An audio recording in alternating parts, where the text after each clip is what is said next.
In this video, you'll learn how to create a Stan store, which is a platform designed to help creators monetize their following effectively. By following the steps outlined, you will have your own customized store that showcases your products or services. Start by opening the Stan store homepage. You will recognize it by its distinct purple background featuring the text. Meet your all-in-one creator store. This is the initial screen where you will begin the sign-up process. Next, locate the sign-up button located at the top right corner of the page. Clicking this button will direct you to the sign-up page where you will start entering your details.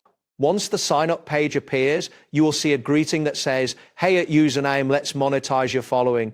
This indicates that you are on the correct page to create your account. Begin filling in the required fields.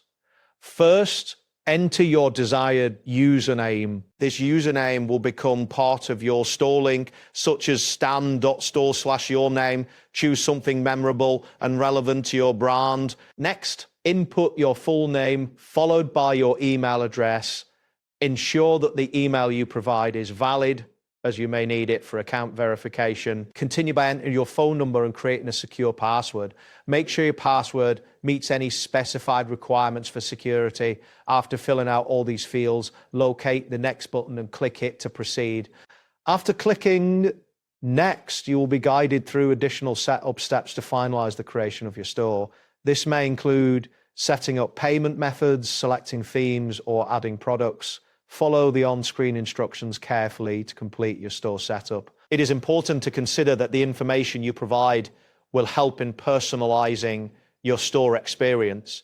Ensure your username reflects your identity as a creator, as this will be the link others use to access your store. Additionally, be aware of your internet connection speed, as slower connections may delay the loading times during the sign-up process. That wraps up today's guide. Thanks for watching, and catch you in the next tutorial.